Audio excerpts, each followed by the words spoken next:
On November 21st, 2019, Prime Minister of Israel Benjamin Netanyahu was indicted on three charges: breach of trust, accepting bribes, and fraud. His trial started on May 24th, 2020 and still ongoing till today.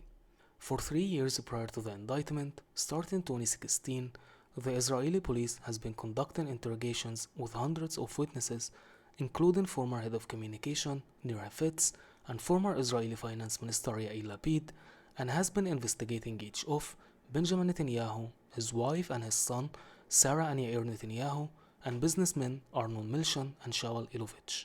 By 2019, the police has managed to gather enough evidence to officially charge Netanyahu of the previously mentioned charges. The Israeli police is claiming that Netanyahu has been abusing his political capital to carry out favors for both Milchan and Ilovich in exchange for some very expensive gifts in the case of the former, and in exchange for a portal to influence the Israeli press in the case of the latter. We are going to explain the details of the allegations of each case, the evidence that the Israeli police has managed to gather, as well as Netanyahu's reaction inside and outside the interrogation room.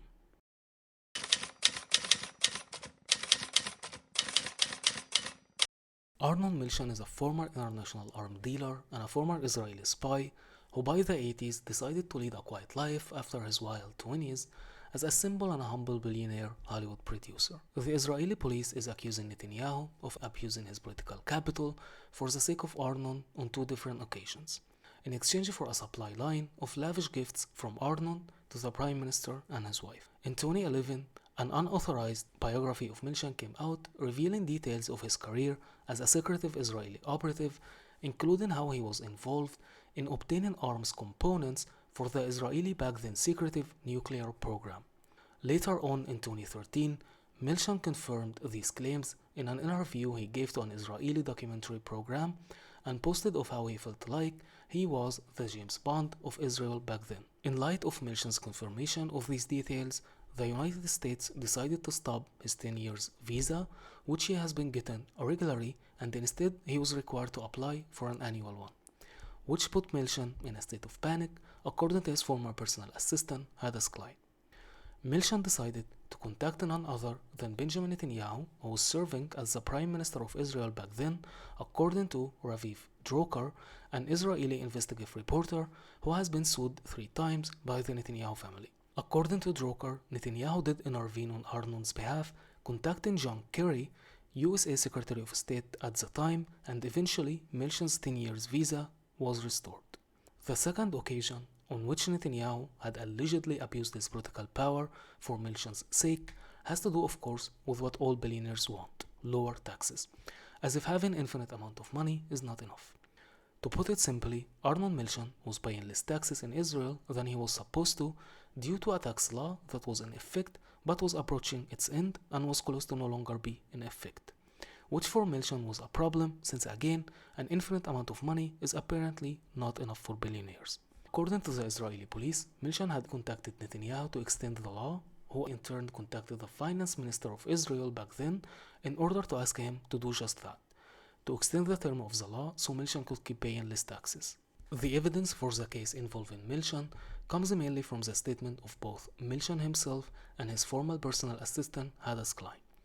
Klein said in her statement that Milchan was routinely providing Netanyahu with his favorite cigars and his wife with her favorite champagne, and Milchan did confirm this in his own statement.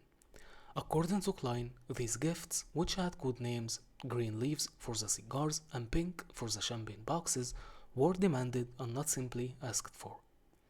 Klein then continued to say that these gifts did not stop at the cigars and the champagne, as one day the Prime Minister's wife had asked for a necklace and a ring, which got Milchan worried according to his own statement. He thought that unlike small things like the cigars or the champagne, jewelry was worrisome, so he wanted to make sure that he wasn't doing anything illegal by getting the necklace and the ring in question. He asked for the approval of Netanyahu directly, who approved it according to Milchan, since he saw no issue with a friend gifting another. After getting the necklace and the ring, the client said that she personally had purchased and gifted, with Milchan's money of course. Klein said that the Prime Minister's wife had asked for another gift for her wedding anniversary. This time, she had her eye on a $42,000 diamonds encrusted bracelet, which apparently she got. Since Klein continued to say that Netanyahu supposedly feared that the bracelet was too Romanian and too flashy and had asked for it to be exchanged. The evidence for the second favor that Netanyahu had allegedly carried out for Milshan, which was the extension of the tax law that allows Milshan to save millions in taxes, came directly from Yair Lapid's statement during the interrogation. The former finance minister of Israel. According to Lapid, the prime minister has brought the matter of the tax law in question to his attention, to which Yair informed Netanyahu that it was not a good idea to extend the law, to which the prime minister had allegedly replied that in his opinion it was a good idea.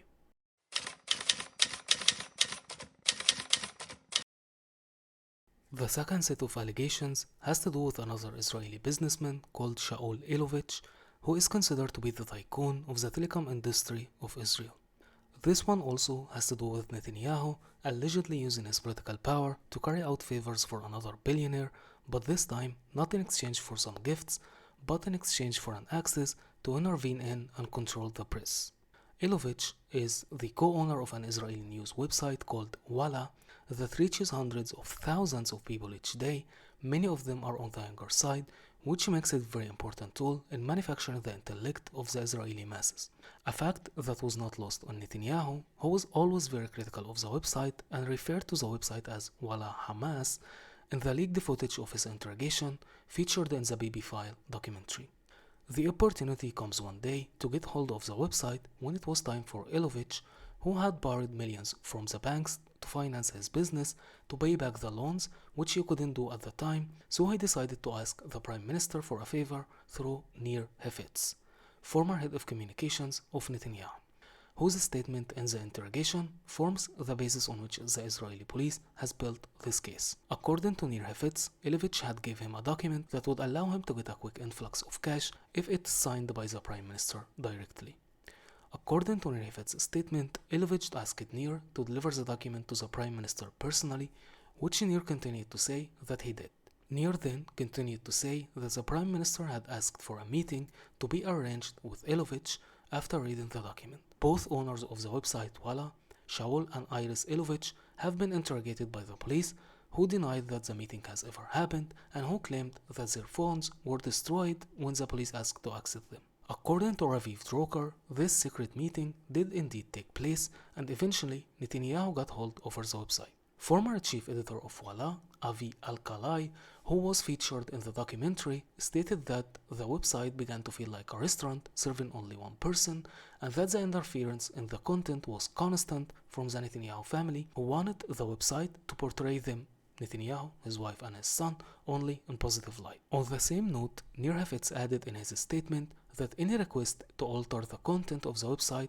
or to push a certain story, certain narrative, came directly from the Prime Minister and was passed on to Shaul Elovitch personally through Nir. Avi Alkalai was eventually fired from the website, and text messages that was collected from Ilan Yeshua's phone, the general manager of the website back then, revealed the reason behind Avi's firing. The messages showed Elovitch talking to the website management, referring to Benjamin Netanyahu as the big guy and complaining that due to a bunch of losers, they cannot help the big guy who does a lot for them.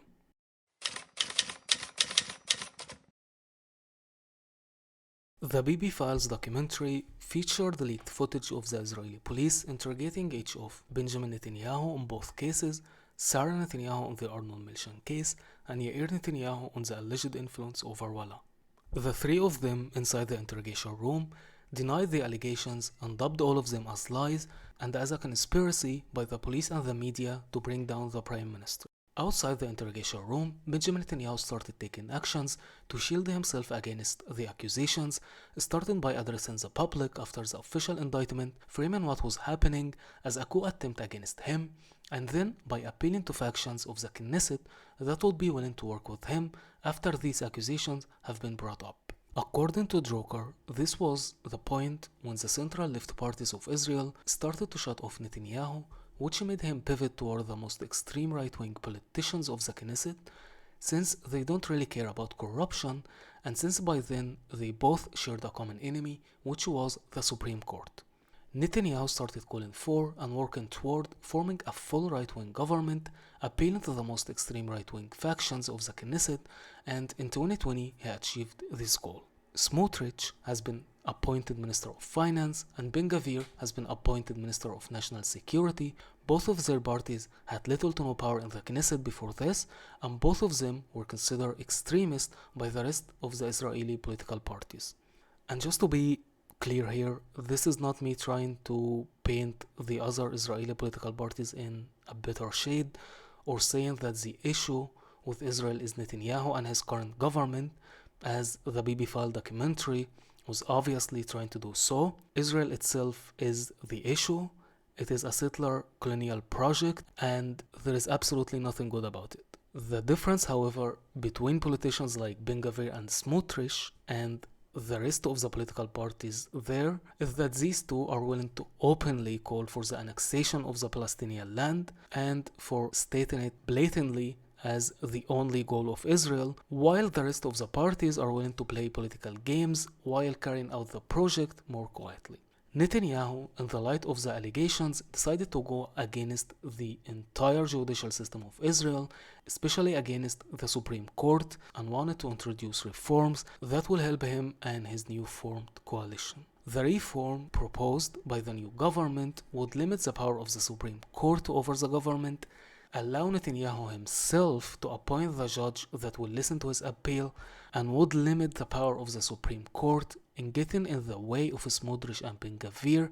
carrying out their aggressive annexation plans. The reforms were passed in July 2023, which sparked a wave of protests in Israel that lasted for almost 39 weeks. Then October the 7th happened, and everything else got overshadowed by it until today. It is without a doubt in Netanyahu's interest to prolong the ongoing genocide as long as possible in order to avoid facing the corruption charges on the one hand, and on the other in order to annex more and more land in the process. And for anyone who somehow still believes that Netanyahu is actually interested in a peace deal, may I direct you to none other than Matthew Miller, the former spokesman of the White House under the Biden administration, who has told Israel's Channel 13 in an interview that Netanyahu has actively obstructed achieving a peace deal on more than one occasion, and that he didn't have really any interest in achieving one.